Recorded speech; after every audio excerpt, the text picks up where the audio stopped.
안녕하세요. 스케치북의 박수목입니다. 오늘 살펴볼 책은 벤 샤피로가 쓴 역사의 오른편입니다. 원제는 The Right Side of History. 벤 샤피로는 1984년생 유대인인데요. 16살에 UCLA 정치학과에 입학하고 17세부터 미국 주요 언론에 기고하는 최연소 칼럼니스트가 됩니다. 하버드 델로스쿨에 진학해서 변호사로 활동하다가 2012년부터 본격적으로 정치평론을 시작하고 2015년 온라인 언론사 데일리 와이어를 설립합니다. 더 벤 샤피로 쇼를 진행하는데 수백만 명의 시청자가 매일 이 방송을 듣는답니다. 미국의 대표적인 보수 농객 중에 한 명이고 이 책은 그 사람의 12번째 책입니다. 보수의 개념 잘 정리한 책입니다.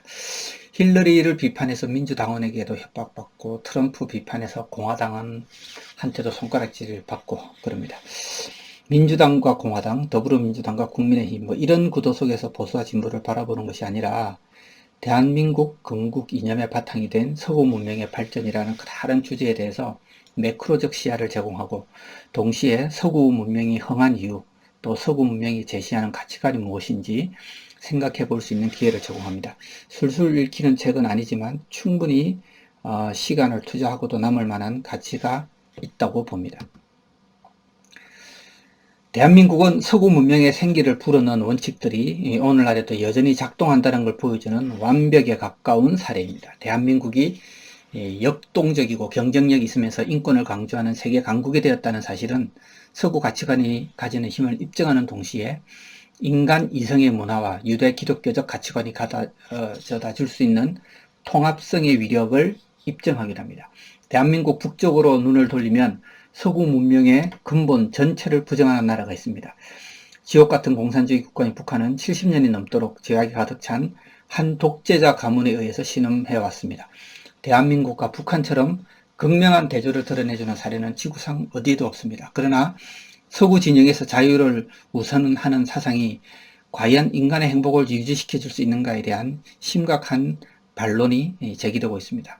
확신은 점점 힘을 잃어가고 있고 그 자리에는 소심한 도덕적 상대주의, 도덕적 상대주의라 하면 너도 옳고 나도 옳고 절대적인 도덕이 어디냐, 다 상대적인 거다. 그렇기 때문에 네가 옳으면 나도 옳은 거다. 이렇게 얘기하는 겁니다. 이런 문명적 규범을 부정하는 소리들로 대체되고 있습니다. 이 불행의 근본 적인 원인은 무엇이며 우리가 함께 누리는 이 문명의 뿌리를 파괴하려는 시도는 과연 무엇 때문일까 한번 자세히 들여다보는 시간을 갖도록 하겠습니다. 세계에는 두 가지 미스터리가 있답니다. 첫 번째 미스터리, 왜 오늘날은 이처럼 살기가 좋아졌는가? 우리가 누리는 자유, 우리의 기대 수명, 날마다 타고 다니는 자동차, 충분한 영양 섭취, 들고 다니는 휴대폰, 살기 좋아진 세상은 거실이 맞습니다.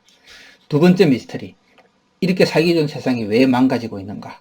늘어나는 자살, 우울증, 마약, 분열, 논리의 실종, 이런 것들입니다.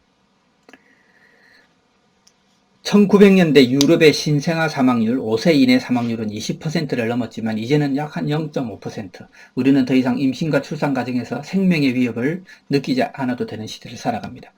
기대 수명은 1900년대 32세에서 세계 평균 73세, 한국은 83세로 높아졌습니다. 한국인, 미국인 대부분은 기후나 환경 때문에 생존의 위협을 받지 않습니다. 누구나 충분한 음식을 먹고 자동차를 굴리고 집집마다 TV 한 대 정도는 다 놓고 삽니다. 수천 킬로미터 떨어져 있는 사람과 원할 때는 언제든지 대화할 수 있고 네이버나 구글에 5만 가지 다 물어보면 답을 해주는 친절한 세상이 되었습니다. 요즘은 태어나서 노예가 되는 사람은 없죠. 고문도 당하지 않고 특정 종교나 무신론을 옹호해도 잡혀가는 일은 없습니다. 인종이나 성별을 기준으로 업무에서 배제되는 일도 없고 정부가 특정 집단에게 혜택을 주거나 소외된 집단을 탄압하는 일도 없습니다. 누구나 원하는 사람과 살 수 있고 원하는 만큼 자식을 가질 수 있고 마음만 먹으면 무슨 사업이든 할 수 있습니다. 태어날 때보다 부유한 환경 속에서 죽음을 맞이할 것을 기대할 수도 있습니다. 물론 완벽한 세상은 절대 아니지만 현재 시점이 인류 역사상 최고의 시기라는 것은 분명합니다. 어떻게 해서 이런 일이 일어나게 됐을까요? 자살률 증가하지요? 우울증도 늘었습니다. 교통사고 사망자보다 마약 복용, 약물 남용으로 사망하는 사람이 더 많아졌습니다. 혼인율, 출산율은 감소 추세고 사람들이 사치품을 소비하는 데는 막대한 비용을 지불하지만 인생의 가치 있는 부분에는 관심을 거두고 삽니다. 이성보다는 업무론이, 객관적 관찰보다는 주관적 감상이 대세가 된 지 이미 오래고 우리 주변의 논리는 실종되었습니다. 지금 우리 사회는 너무나도 극단적으로 분열되어 가고 있습니다. 모두가 싸움닭이 되어 가고 있죠. 주제가 사소할수록 싸움은 맹렬해집니다. 왜 그럴까요? 이 책에서 저자는 그 이유를 4가지 정도로 정리를 했습니다. 첫 번째, 경제적 환원론, 소득 불평등, 양극화가 갈등의 원인이다. 이렇게 얘기를 합니다. 많은 미국인들이 새롭게 부상한 글로벌 경제 시스템 속에서 뒤처져 있고 또 이런 상황을 타개하기 위해서는 적당한 수준의 보호주의 또는 재분배 정책이 실시되어야 된다라고 주장합니다. 하지만 중상위 계층은 1972년 12%에서 2014년 30%로 확대되었고 실업률은 4% 수준으로 아주 양호합니다. 미국은 인종과 지역을 막론하고 지난 수십 년 동안 완만한 경제적 성장을 경험해 왔습니다. 하지만 지갑 사정이 좋아진 것과는 별개로 사회적 갈등 증가한 것 또한 사실입니다. 두 번째 원인, 인종 때문에 그렇다. 인종 문제 때문에 정치적 갈등의 골이 깊어졌다는 주장입니다. 인종 갈등은 본질이고 정치 갈등은 대리전 현상이라는 거죠. 오바마가 흑인의 미국의 최선이자 최후의 희망이다. 트럼프의 당선은 백인의 미국의 복수에 따른 현상이다. 이런 주장들이 있습니다. 그러나 미국은 노예제의 폐해와 짐 로크법을 경험하고도 지금까지 버텨온 나라입니다. 인종 문제에 국한해서 살펴보자면 흑인과 백인 간 결혼에 대해서 1958년에는 4%만 찬성했습니다만 2013년 그 수치는 87%까지 올라갑니다. 72%의 미국인이 인종관계가 좋다라고 답을 했지만 어느덧 2016년 7월 기준으로 미국인의 약 46%는 부정적인 대답을 합니다. 뭔가 심각한 문제가 발생한 거죠. 세 번째, 기술의 발전이 반목의 주요 원인이다 라고 주장을 합니다. SNS의 역기능, 이로 인한 확정 편향, 생각이 같은 사람끼리만 어울리다 보니까 온라인 경험이 개인화될수록 인터넷이라는 섬은 우리를 더욱더 작게 분열시킨다. 그런데 이런 정치적 양극화는 비단 젊은 세대뿐만 아니라 인터넷과 페이스북, 인스타그램 이런 것을 가장 적게 사용하는 인구 집단에서도 빈번하게 일어난다. 마지막으로 네 번째, 인간은 원래 멍청해서 그래. 계몽시대에 본능을 눌러서 잠시 발전을 했지만 다시 본능으로 돌아가는 거야. 뭐 이렇게 주장하는 사람도 있답니다. 이건 역시 근대 문명이 탄생하게 된 적절한 답은 못 됩니다. 인간 본성이 자유주의와 자본주의, 인문주의와 과학을 거스른다면 어떻게 애시당초 그와 같은 사상을 꽃피울 수 있었을까 하는 의문을 제기합니다. 수천 년 세월에 걸쳐서 형성된 역사와 철학을 따라가면서 서구 문명의 기반을 이루는 벽돌을 하나씩 살펴보는 이 책입니다. 보다 자세한 내용은 별도로 공부를 해야 될 수준이지만 여기서는 전체적인 흐름 정도만 살펴보도록 하겠습니다. 홀로코스트 생존기 죽음의 수용소를 쓴 빅터 프랭클이나 또 여러가지 의학 연구진들의 임상시험 결과에서도 말하듯이 삶에 대한 분명한 목적의식을 가진 사람들이 그렇지 않은 사람들보다 더 건강하고 행복하다 하는 것이 결론입니다. 이 행복을 위해서는 4가지, 첫 번째 개인의 도덕적 목적, 두 번째 개인의 역량, 세 번째 공동체의 도덕 목적, 네 번째 공동체의 역량, 이 4가지 요소가 필수적이며 적절한 균형을 유지하는 것이 반드시 필요하다 이렇게 주장을 하고 있습니다. 첫 번째, 개인의 도덕 목적입니다. 서구 문명의 시작을 알리는 핵심 구절은 바로 성경의 창세기 1장 26절에서부터 시작됩니다. 무슨 내용일까요? 우리의 형상을 따라 우리의 모양대로 우리가 사람을 만들고 그들로 바다의 물고기와 하늘의 새와 가축과 온 땅과 땅에 기는 모든 것을 다스리게 하자 하시고, 즉 하나님이 자기 형상대로 사람을 만드셨다 하는 그 내용입니다. 함무라비 법전에는 오직 왕들만이 신의 형상을 따라 지원받았고 왕과 가까울수록 더 많은 권리를 부여받았다고 합니다. 하지만 성경은 모든 사람이 인간으로서 존엄한 권리를 가진다는 위대한 선언을 선포함으로써 우리 각자는 고유의 가치를 지니고 있으며 인생의 임무는 우리 자신의 이해를 넘어서 창조주로부터 권리와 의무를 동시에 부여받았다 하는 사실입니다. 여기에서 실패하면 인간이 짐승이 되는 첫걸음을 내딛게 되는 것입니다. 두 번째, 개인의 역량입니다. 행복하게 살기 위해서는 일정 수준의 성공이 필요합니다. 우리는 가장 참혹한 상황에서도 스스로를 발전시킬 역량을 가지고 있습니다. 인간은 사고할 수 있는 능력을 가지고 있으며 본능의 결정체가 아니기 때문에 심지어 유물론자들조차 이 이성의 힘에 대해 끊임없이 언급합니다. 이성의 존재를 부인하면 소통의 의미가 없어지고 정치는 파괴되고 인간을 인간답게 만드는 근본 요소들은 뿌리째 흔들리게 됩니다. 우리는 이 이성의 힘, 합리성을 신뢰해야 됩니다. 세 번째, 공동체의 도덕적 목적입니다. 우리는 개인을 넘어 사회적 존재로 살아갑니다. 솔로몬도 얘기했죠. 두 사람이 한 사람보다 나으면 그들이 수고함으로 좋은 상을 얻을 것입니다. 혹시 그들이 넘어지면 하나가 그 동물을 붙들어 일으키려니와 홀로 있어 넘어지고 붙들어 일으킬 자가 없는 자에게는 화가 있으리라. 이런 주장은 사회과학 실험을 통해서 뒷받침이 됩니다. 개인으로서 사회에서 제 기능을 발휘하기 위해서는 신뢰, 공유된 가치관, 시민적 도덕성 같은 사회 자본이 필요합니다. 이를 위해서는 공동체의 도덕 목적과 부합하는 공유된 비전이 있어야 됩니다. 사회적 유대가 실종된 나라에서는 자유가 꽃피울 수 없다 하는 거죠. 이상적 사회, 이상적 나라는 도덕적인 시민들이 공공의 선을 위해 기꺼이 자신을 희생할 각오가 되어 있는 곳이며 자발적인 시민 참여를 통해서 형성되는 사회 안전망이 튼튼히 자리 잡고 있어야 된다. 마지막으로 공동체의 역량입니다. 정부의 권한은 무정부 상태가 되지 않을 만큼만 강하고 폭압으로 이어지지 않을 정도로만 제한되어야 한다.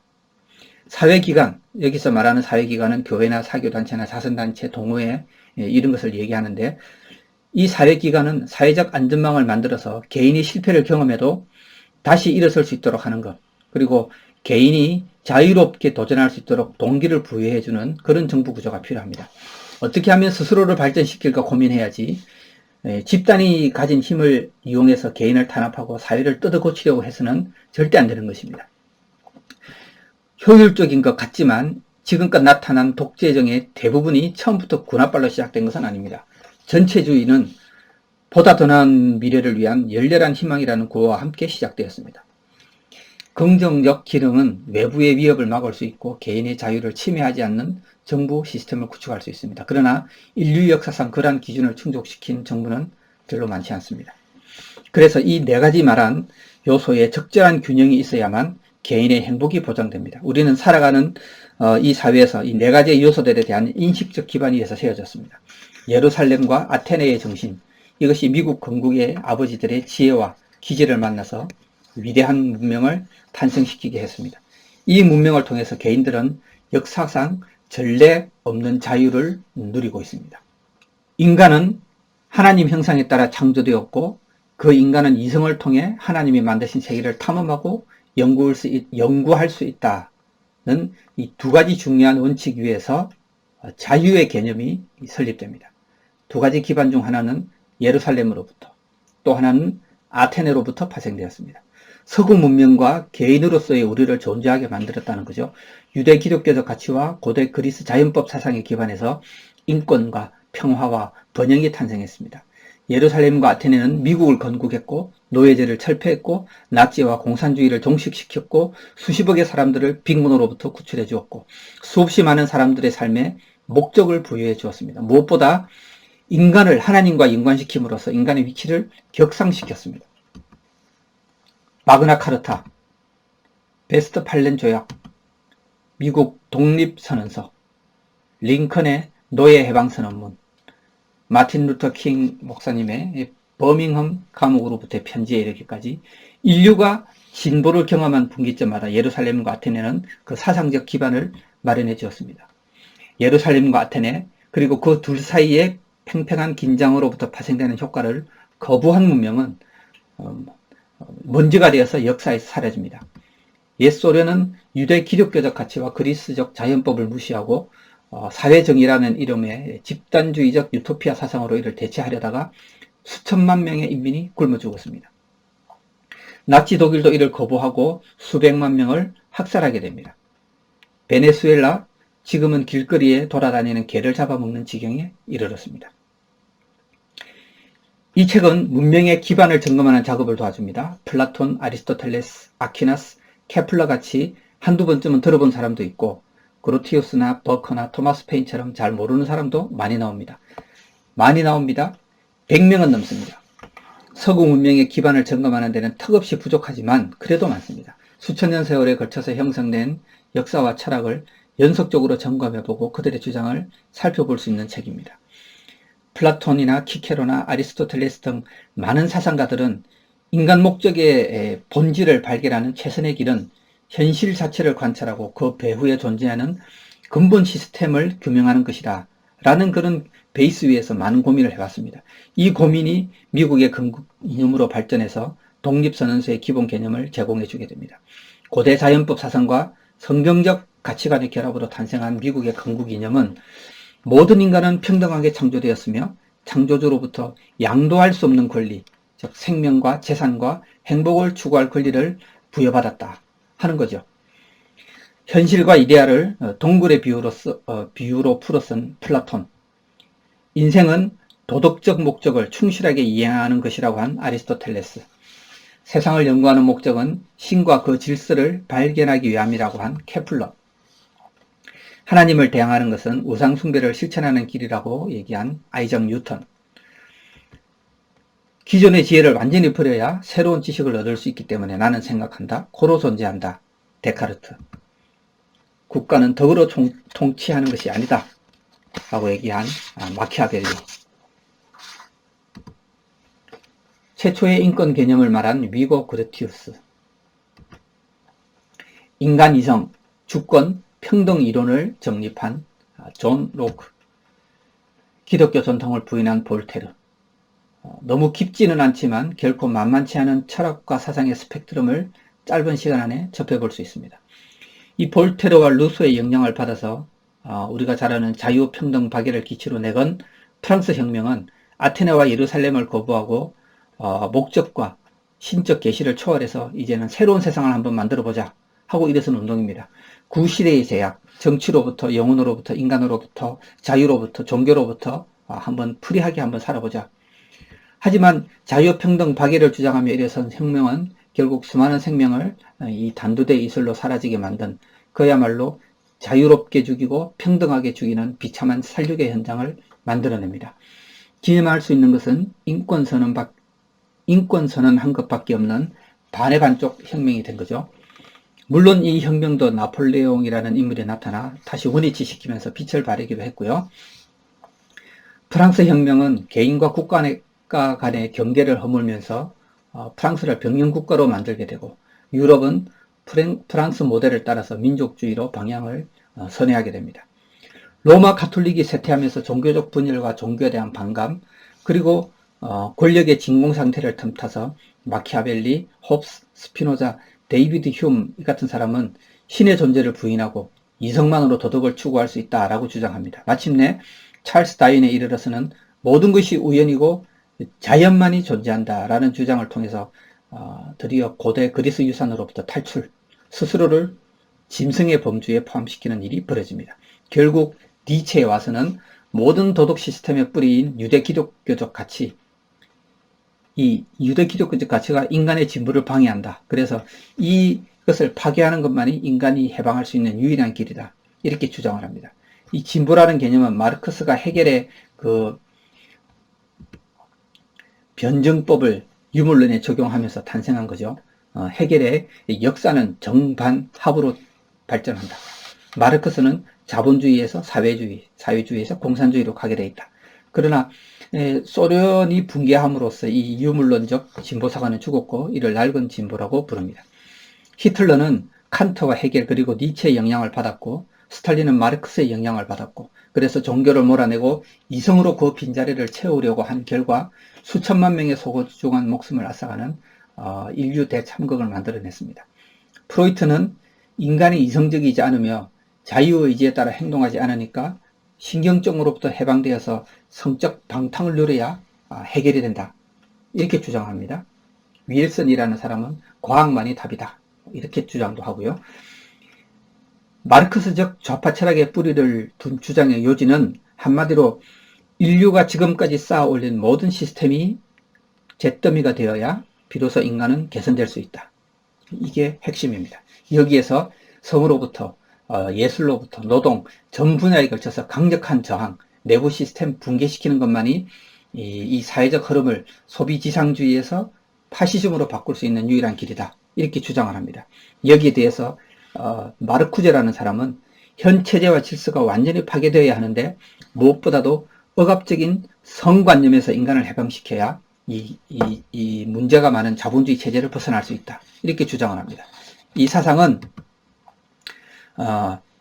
68혁명은 낭테르 대학에서부터 시작이 됐고 급속한 경제발전 때문에 구시대의 학부제도 또 뭐 청년 실업 증가 이런 여러 가지 복합적인 문제 때문에 일어난 프랑스 프랑스에서 일어난 혁명 중의 하나인데요. 이것이 히피 문화와 혼합되어서 아주 심각한 성적 타락, 동성애 등을 야기하기도 합니다. 1950년대에 미국 사회의 인종차별과 성차별을 지적한 것은 적절했지만 시스템 파괴라는 처방전을 들고 나온 것이 문제가 있다는 지적이죠. 이제는 신좌파의 열광적 반응을 이끌어내는 루소적 낭만주의가 또 득세를 합니다. 양심의 영역은 사라지고 자기만족의 삶을 개선하는 핵심 방편이 된다. 뭐 그런 주장이죠. 인간은 스스로가 진정으로 원하는 걸 성취하기 원하는 존재인데 부모의 양육, 문화의 형태로 억압받아 왔다. 그래서 자녀에게 불안감, 초조감을 주입시키는 이런 구시대적 양육법을 다 폐기해야 된다. 이렇게 벤자민 스포크를 비롯해서 많은 사상가들이 인간 자존감 회복에 초점을 둔 그 전략을 펴게 되고 이게 대성공을 거두게 됩니다. 왜냐하면 유대 기독교적 가치관, 그리스적 목적론, 그리고 자본주의 이런 거는 당신의 행복감에 별로 관심이 없어요. 이 말은 성경은 우리가 무엇을 원하는지 별로 관심이 없다는 말입니다. 단지 하나님은 우리가 행복하게 살기를 바랄 뿐이라는 거죠. 하나님이 생각하시기에 행복이란 그분 뜻에 따라 그분이 우리에게 제시해 놓으신 그 이상을, 그 목적을 열정적으로 따라가는 것.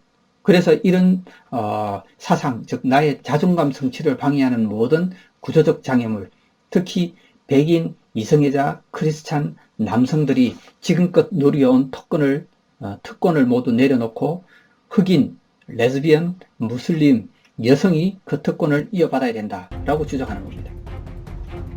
서구 문명의 공통된 비전이 파괴된 지금 우리는 하나님 형상으로 만들어진 서로의 가치를 이해하고 공동체 속에서 세상을 변화시킬 수 있다는 믿음을 가져야 합니다. 부모와 조상들의 희생 덕분에 목적 있는 삶을 살아가기 위해서 감내해야 하는 비용이 엄청나게 줄어들었다. 이 사실을 기억하고 우리의 문명이 지속되기를 원한다면 반드시 우리의 자녀를 교육시켜서 진리의 전사로, 진리의 메신저로 키워내야 됩니다. 레이건 대통령이 말했듯이 자유는 DNA로 전수되는 것이 아니고 반드시 싸워서 얻어야 되고 보호되고 전수되어야 한다. 그래서 우리는 우리 자녀들에게 전해줄 메시지가 첫째, 너의 삶에는 목적이 있다. 둘째, 너는 할 수 있다. 셋째, 네가 누리는 운명은 특별하다. 넷째, 우리는 모두가 형제 자매다. 그렇습니다. 우리는 적이 아닙니다. 운명을 파괴하는 세력과 힘을 합쳐 싸워나가야 합니다. 우리의 임무는 성경의 메시지와 이성에 기반한 철학을 개인의 자유와 다시 연결시키는 것이고 어떻게 서구 문명이 위대한 문명이 되었는지 가르치고 어떻게 하면 그 문명을 지키고 보존할 수 있는지 알려줘야 되는 것입니다. 감사합니다.